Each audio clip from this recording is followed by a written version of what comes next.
From its founding, Litchfield had its share of theaters and halls.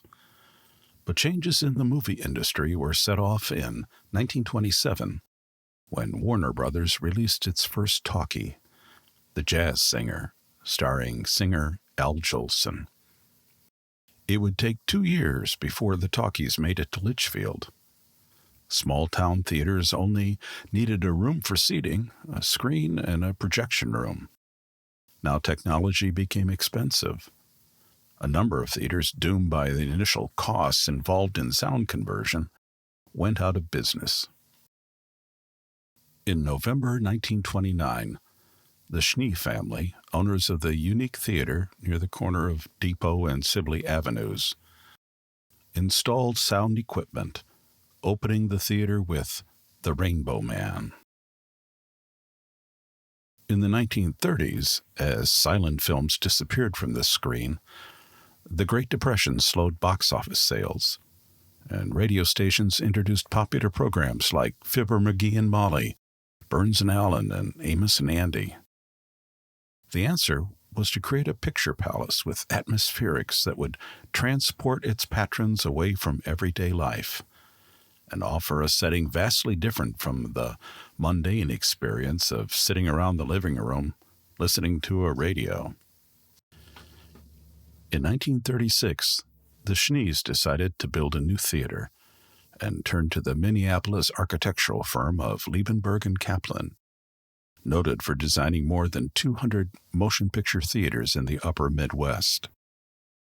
Unlike earlier theaters, the Hollywood was built from the ground up with sound in mind, and Liebenberg incorporated the latest principles of acoustics.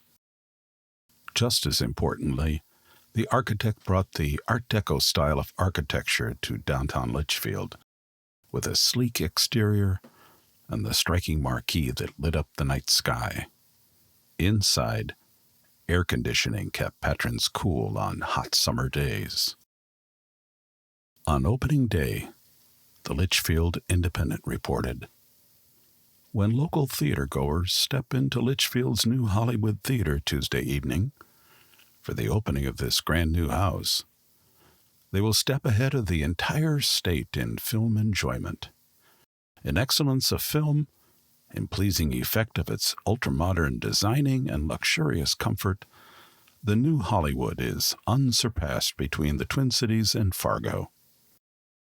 The opening film was The Libeled Lady, starring Myrna Loy, William Powell, Jean Harlow, and a relative newcomer, Spencer Tracy.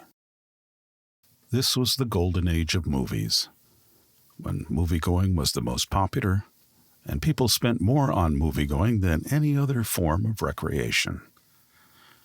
Even after the introduction of television, the city's 2 theaters continued to attract steady audiences, and in 1955, the Schnee brothers opened a drive-in theater, the Starlight.